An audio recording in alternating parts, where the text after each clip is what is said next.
Chapter number 7, Weather, Climate and Adaptations of Animals to Climate. So, last lecture में हमने climate and adaptations के बारे में बात की थी कि अलग अलग जगह पर जो अलग अलग वेदर पैटर्न होती है उससे हम क्लाइमेट बुलाते हैं, और वहाँ के जो एनिमल्स उस रीजन में रहते हैं यानी पोलर रीजन में रहते हैं। एंड हम अगले में क्या बात करेंगे, ट्रॉपिकल रेन फॉरेस्ट की बात करेंगे। सो ये दोनों रीजन में जो एनिमल्स रहते हैं वो किस तरह से अनुकूल करते हैं, वहाँ पर अनुकूलन करते हैं। जैसे कि वेदर चेंज होता है तो उस प्रकार वो एडेप्ट करते हैं अपनी सभी हैबिट्स, सो उसे एडेप्टेशन बुलाते हैं। तो उसके बारे में बात करेंगे।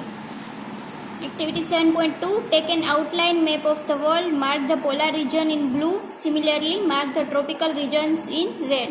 So आपको एक मैप लेना है और उसमें पोलर रीजन्स जो है उसे ब्लू टिक करने हैं, एंड जो ट्रॉपिकल रीजन्स है उसे आपको ट्रॉपिकल रेन फॉरेस्ट है यानी कि इंडिया, मलेशिया, इंडोनेशिया, इसके बारे में मैं बात की थी, ये सब को आपको रेड उसे टिक करना है।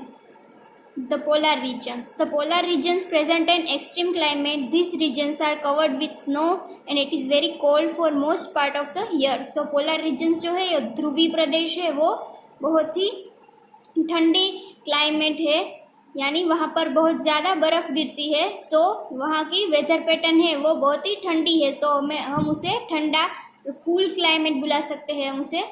For 6 months, the sun does not set at the poles, while for the other 6 months, the sun does not rise. So, वहाँ पर 6 मंथ तक जो सूरज है वो दिखता ही नहीं है, एंड 6 मंथ तक सूरज उगता ही नहीं है वहाँ पर, क्योंकि वहाँ इतनी ठंडी होती है। सो वहाँ पर सूरज का प्रकाश आता ही नहीं है 6 महीने तक, एंड 6 मंथ तक वहाँ पर सूरज उगता ही नहीं है। In winters, the temperature can be as low as -37 degree Celsius. So कितना वहाँ पर टेम्परेचर रहता है विंटर्स में, -37 degree Celsius. Animals living there have adapted to these several conditions.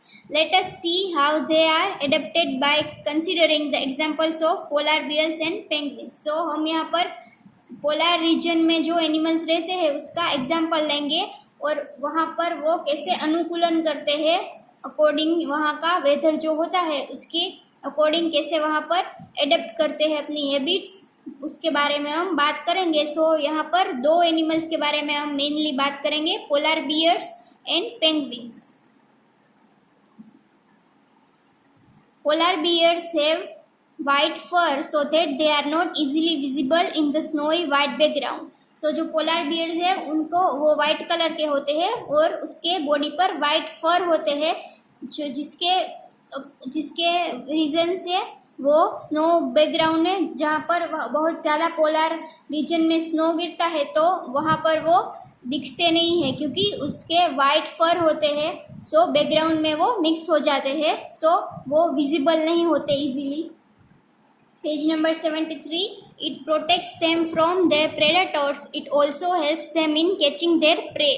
So वो क्या करते हैं, जो हिंसक प्राणी होते हैं प्रेडेटर्स यानी हिंसक प्राणी, उससे बचाते हैं क्योंकि उसके ऊपर बॉडी के ऊपर वाइट फर होते हैं। सो वो स्नोई बैकग्राउंड में मिक्स हो जाते हैं ताकि जो हिंसक प्राणी है उसे देख नहीं पाता और उससे वो बच सकते हैं।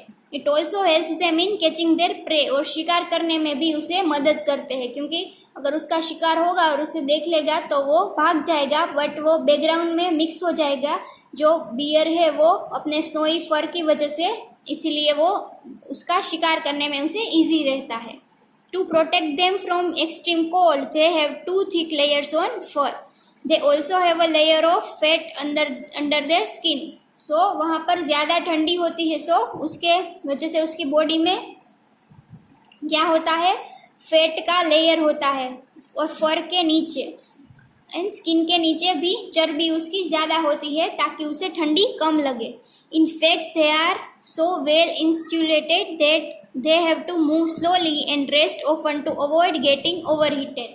सो जो पोलर बियर है वो अपने स्किन के नीचे बहुत ही ज़्यादा फैट रहता है, चर्बी रहती है, इसलिए वो पहले से ही वेल इंसुलेटेड यानी पहले से ही उनके अंदर हीट होती है। सो वो धीमे धीमे चलते हैं ताकि ओवरहीट वो ना हो जाए। Physical activities on warm days necessitate cooling, so the polar bear goes for swimming, it is a good swimmer. So जो पोलर बियर वो वार्म डेज में क्या करते हैं, कूलिंग के लिए, ठंडी पाने के लिए वो स्विमिंग करते हैं, वो बहुत अच्छे स्विमर है। Its paws are wide and large which help it not only to swim well but also walk with ease in the snow. So उसके जो पोज होते हैं वो बहुत ही बड़े होते हैं, लार्ज होते हैं, इसकी वजह से उसे स्नो में चलने में मुश्किल नहीं होती। While swimming underwater, it can close its nostrils and can remain underwater for long duration. So, जब वो पानी में तैरते हैं तो वो अपने नोस्ट्रिल जो है वो बंद कर देते हैं ताकि वो अंडर वाटर ज़्यादा टाइम तक वो रह सके। It has a strong sense of smell so that it can catch its prey for food. We can understand the adaptation of polar bears with the help of the flow chart shown in figure 7.3.